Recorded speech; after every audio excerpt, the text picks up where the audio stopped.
I'm joined now by the representative-elect from Arizona's 7th Congressional District, Adelita Grijalva. Thank you so much for taking the time. Thanks for having me. So we are 44 days since you've been elected and yet haven't been sworn in. Right off the bat, why is it that you haven't yet been sworn in after 44 days? You know, you'd have to ask Speaker Johnson specifically the reason. I mean, I can tell you all the excuses he's given. One, my race wasn't certified. And then it was, we need to wait until the government reopens because now we're in a shutdown. We can't swear someone in during pro forma. But we know that all of those excuses have already been debunked. Yeah. And really, at this point, the only thing that distinguishes me from Representative Walkinshaw, who was sworn in on September 10th, is that he was signer 217 and I'll be 218 on the discharge petition for the Epstein files. Has there been any opportunity that you've had to actually confront Mike Johnson in person, or has he ducked you thus far? He has ducked. So I called twice, sent a letter, and then our Attorney General sent a letter, a demand letter. By that time, it had already been 4 weeks. And he has not contacted me, has never communicated with me. And I thought it was interesting when you said that, one of the two Republican uh, now representatives that were sworn in a special on April 2nd, that they scheduled an appointment, because I'm like, well, how did they get you on the phone? Because I would love that option. Yeah. Yeah. Is there a part of you that wants to go to DC and try and confront him face to face? At this point, we've already filed suit, so I don't want to be able to add to any of the misrepresentation or that he's already, sort of thrown out there about me. And I think that everything at this point, from this point on until it's resolved legally, I don't want to have any face-to-face conversations with him. And so why do you think that it's so important for Mike Johnson, assuming that that's the reason? I don't want to jump to any conclusions, but I don't know what else it could possibly be that he's okay swearing people in during pro forma sessions if they're Republicans, swearing other people in if they would be the 217th vote for a discharge petition, which doesn't force a vote, but suddenly bristles at the notion of being able to swear in the 218th vote. So why do you think it is that Mike Johnson is so hell-bent on making sure that this doesn't come to the floor? I think that he's had some pretty clear direction from the White House. So we don't want to see this, because if we remember when Trump was running for office, releasing the Epstein files was a really big deal. I mean, that was something he was going to do on day one. Right. And here we are. And I think what happened is they got a little gander at what was really in the files and thought, maybe that's not a good idea. And if we notice, Speaker Johnson ended votes a week early, sent everyone home a week early to avoid a vote on the Epstein files. So that seems to be the common denominator. I'm like, I didn't want to assume. I really didn't know him. But it has been fairly surprising how easily, with a straight face, he can just lie and manipulate facts. It's been really fascinating to watch. I think the most striking part of all of this, and I'd like your thoughts on this, but he presents himself as this pious guy, and yet it would seem that the last thing that somebody who predicates so much of his identity on his adherence to Christianity and his love of religion is to then put himself front and center and make himself the front guy who is running cover for Donald Trump so that he's not exposed in a pedophile ring. Do you not see the innate conflict in those things? I do. I don't know how he doesn't. I mean, to me, one of the things that he said early on was that the reason why he swore in the two Republicans in a pro forma session, which they never do, and he would never do now, is because they brought their families and scheduled an appointment. I'm like, how do I schedule an appointment? I'm happy to do it. Yeah, like, my family's waiting right here. They'll be happy to come watch me. I have 3 kids, a husband. We're ready to go. Just let me know when. And at this point, it's every day of this delay that this delay continues. Constituents are not only denied representation in Congress, but they're also denied access to critical services. And so more and more, I keep talking about this is annoying to me. It's frustrating to me, mostly because I can't serve the constituents that sent me to DC. And that's what I want to dig into here, because I think from a national perspective, it's easy and, by the way, virtuous to home in on the fact that Mike Johnson is really making himself a big part of this cover-up for the Epstein files. But the reality is that your constituents, what, 700,000, 800,000 constituents? Almost 813,000 people. 813,000 people deprived of any representation in Congress. And of course, that's notwithstanding the fact that Mike Johnson won't let anybody represent their constituents right now because he and Republicans refuse to extend the ACA subsidies that would be required to make sure that they get Democratic votes to open the government back up. But can you just give some indication of your situation in that you have, again, more than 800,000 people who have no representation? Well, it's also coupled by the fact that my dad represented this district for 22 years and was known for amazing constituent services. So they go to his old office that has a sign on the door and actually a black ribbon on it that says, this office is closed. And so that is so upsetting to me that people are going to get help from Grijalva, Right. and the Grijalva that can help them is unable to.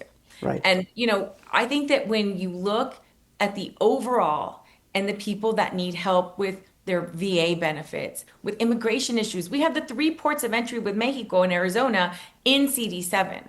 We have people that live in poverty, one of the states that utilizes SNAP the most of any. I mean, we need help here in Arizona. And for me not to be able to stand up for them, not be able to sign a lease to open up an office, not be able to get the phones turned on, that I cannot tell you how much it hurts me, because I see the people every day that said, mijita, fui a la oficina de tu papá, pero no estabas.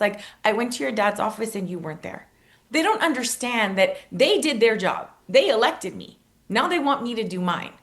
And try to explain to someone who needs help well, I really can't because I don't have a budget. Right. They don't care. They just want the help. Right. And I want to be able to do my job. And I cannot do it because he's not letting me. That really is a small part of a larger whole, not just from Mike Johnson, but the broader Republican Party and the Trump administration, where there are all these people who are begging for help. And in fact, Trump and Republicans gained power by exploiting that weakness. They said that they understood the pain that people were going through. They understood that people needed help affording rent and housing and groceries and eggs. They went so granular that they were talking about the price of eggs, only for them to get power by manipulating people, and with that power, not focus on any of those things, instead engage in a trade war that actually exacerbated high prices, Absolutely. not only not protect healthcare, but strip Medicaid away from 17 million Americans, put 24 million Americans worth of ACA subsidies, double, triple, quadruple the price, not only keep Americans secure in terms of their food assistance, but strip it away to the tune of $350 billion. But then on top of all that, to watch Donald Trump redo the Lincoln bathroom in marble and post 25 pictures online, tear down the East Wing of the White House so he can build himself a $350 million ballroom, buy himself and Kristi Noem $172 million worth of Gulfstream jets, get a Qatari jet that's going to be retrofitted, that's going to cost $1 billion paid for by taxpayers, adorn the Oval Office in gold. And so we have example after example after example, topped off just a few days ago by a Gatsby-themed party at Mar-a-Lago. And so what does it say to you when you see these people in your district who need help and you can't get it, not only because the government is shut down, but because Mike Johnson thinks it's more important to defend Trump from pedophilia accusations, some pedophile ring accusations, than to actually allow you to become a member of Congress who's fully sworn in, only to, to see them basically just immersed fully in their decadent, ornate life that they've built for themselves. It is definitely like a let them eat cake moment, right? Yeah. When people are literally starving. And, I was at a distribution with Community Food Bank here locally, giving out food boxes to federal workers. These are people that are gainfully employed, working every day, never thinking that they would need food assistance to make sure that their families can eat. These people have not gone into a grocery store and I don't even know how long. They are so far removed from the average American. And when you look at the state of our economy and the promises that were made by this administration, you would think that by deporting so many people that our economy would get stronger. Those of us that know better can literally see what's happening. Nobody thinks our economy is stronger. And Trump and his cronies are enriching themselves billions of dollars.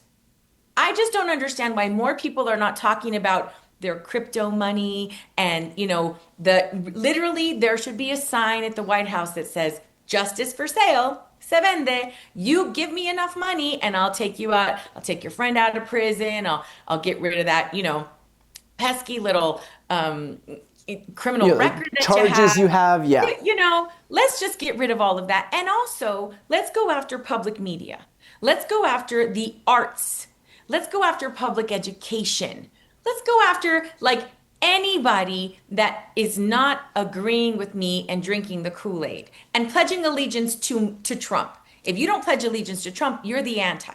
And when you listen to Speaker Johnson and some of these other Republicans talk about the wins that happened on Tuesday, it's like, well, we knew they're Marxists, they're communists, they're this and that. I'm like, their agenda is all about working people, affordable Yeah. housing, feeding, like um, early childhood education.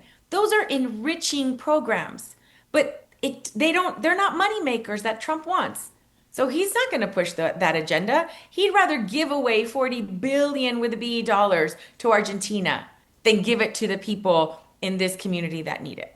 But something America first. Yeah, On yeah. that point of the Especially if it's made in another country.